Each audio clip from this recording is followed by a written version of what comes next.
Hello and welcome to the World If special.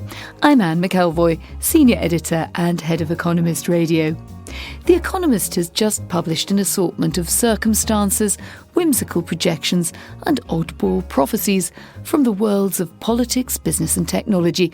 Well, why don't I just let World If editor Daniel Franklin explain? Well, this is our second annual edition of The World If. It's a collection of scenarios. It's very varied and it really explores possibilities, not necessarily predictions. And we'll be hearing more from Daniel later in the programme.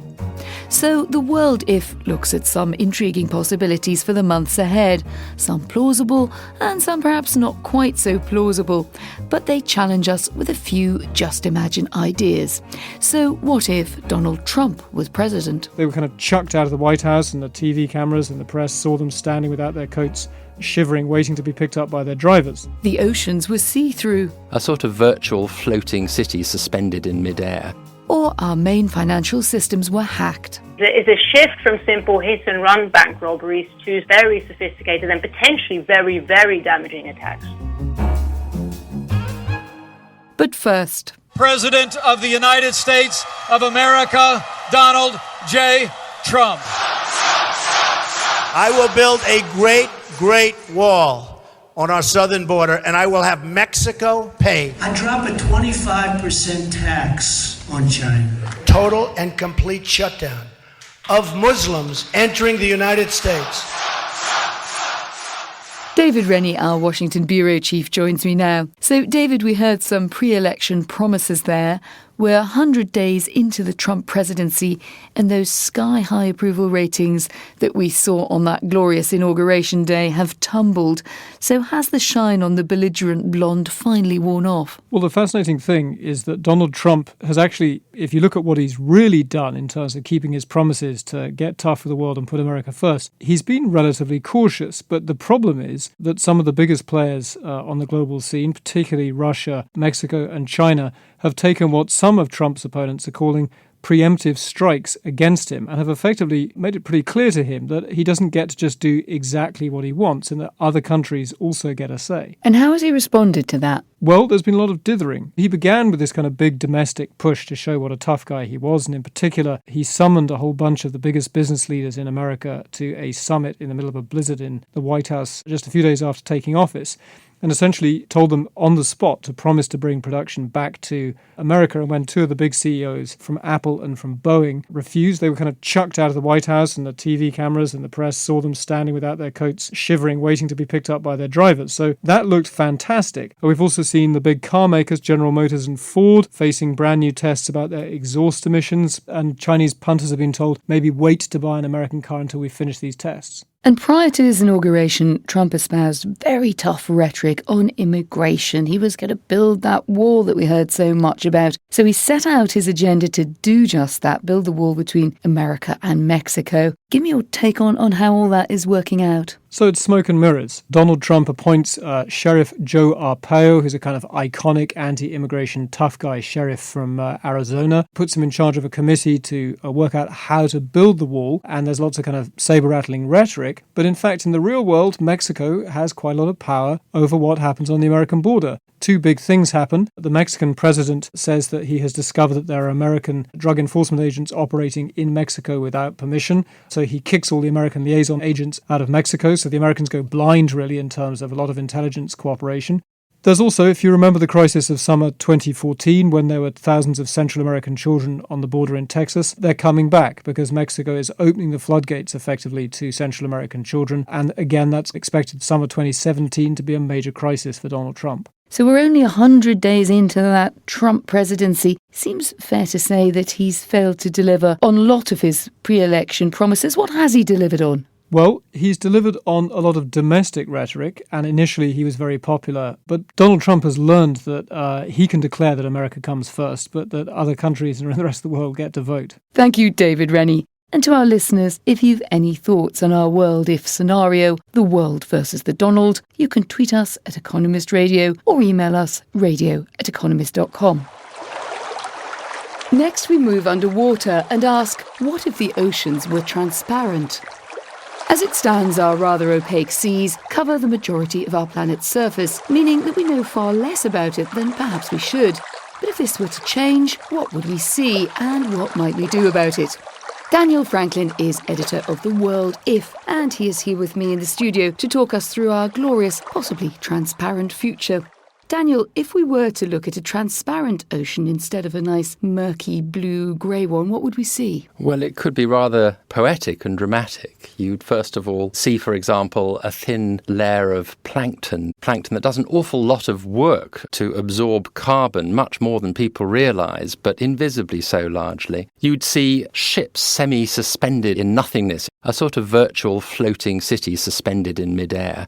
110,000 ships plying the ocean roughly at any given time. Each one of those ships, if you put it in isolation, would have an area roughly the size of Rhode Island to itself. That gives you a sense of just how vast and largely empty the oceans are. And if the oceans were see-through, what would we get to know that we don't know now, apart from this extraordinary spectacle that we'd be able to perceive? Well, you'd get to know an awful lot, for example, about the way the bottom of the ocean actually looks. It's extraordinary to think that so little has actually been known historically about the bottom of the ocean. We had sonar, but the sonar only from ships plying a particular line across the sea. Now we're starting to learn a lot more thanks to technology. And there are vast and very fascinating new landscapes to be discovered, perhaps 10,000 sea mountains, many hundreds of thousands smaller mounts.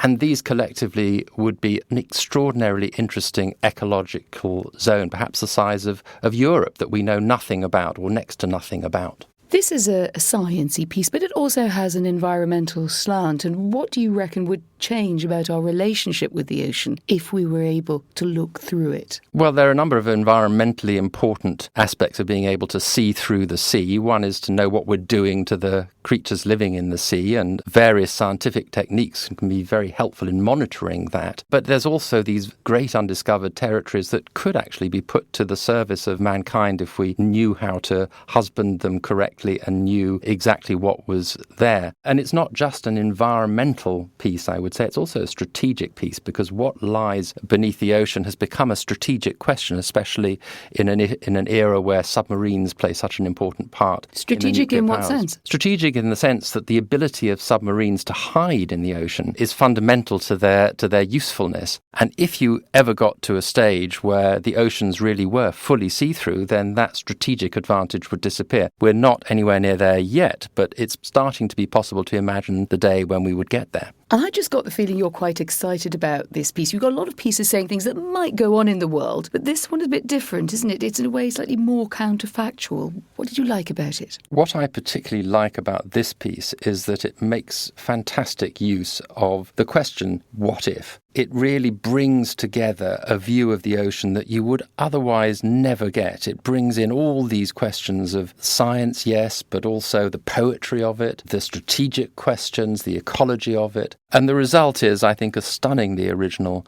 piece of journalism by Oliver Morton, who came up with the idea. Daniel Franklin, thank you very much. Finally, what if financial services were hacked?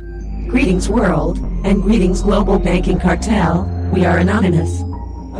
In May 2016, Anonymous, a network of online activists, threatened to attack Greece's central bank.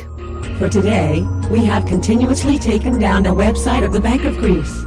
This marks the start of a 30-day campaign against central banking sites around the globe. This warning struck a raw nerve with financial regulators, fearing a cyber assault could bring the world economy to a halt. Operation Icarus, Phase 2, engaged.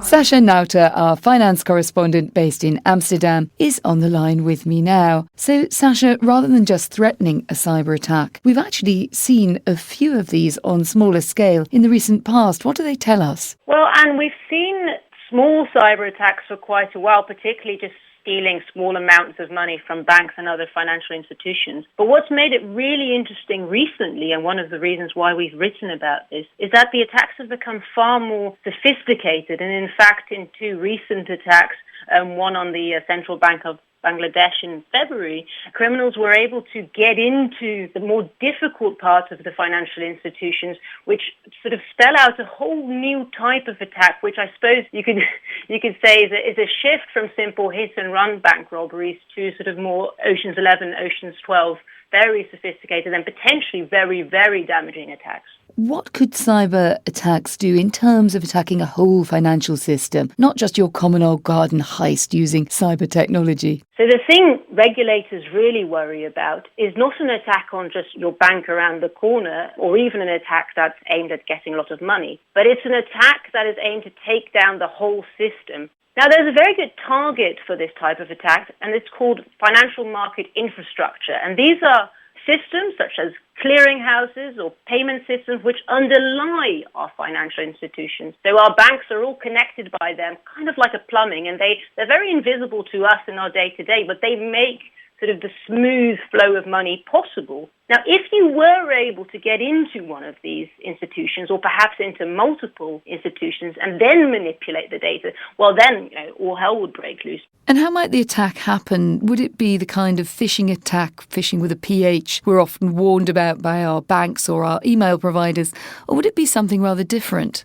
No, you're absolutely right. I mean, those emails you get from your bank, which are really annoying and you just want to click away, they're actually deadly serious. The aim of one of these phishing attacks is to get hold of the identity of somebody working in one of these high-value institutions. And if they manage to get you to click on the link, they are able to get into your system.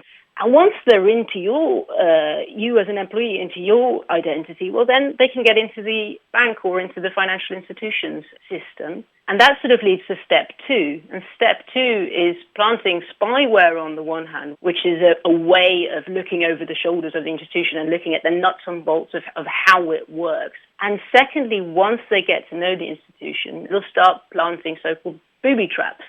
And then they can activate these booby traps at the click of a button. So let's imagine what if the worst has happened here and we've got to the point where such an attack is being launched. What would you expect would happen then? Well, again, assuming that the aim of our attackers is mass destruction and mass instability, let's say they hit the button and in a number of these institutions, you'll start getting numbers manipulated. So one bank sends money to another bank, but the other bank doesn't actually get the same number. And this happens on a very, very large scale around the world. You could imagine that within not very long, within a few hours, within a day, a lot of banks will look at their balance sheets and go, I don't trust these numbers anymore. I don't actually know how much money I have in the bank anymore. Now, that's a massive problem for two reasons. On the one hand, you could very quickly see it turning from a bank problem to a real-life problem, because if banks don't trust their numbers anymore, they'll also be reluctant to just do simple things like pay out payrolls or loans. And again, this will have a knock-on on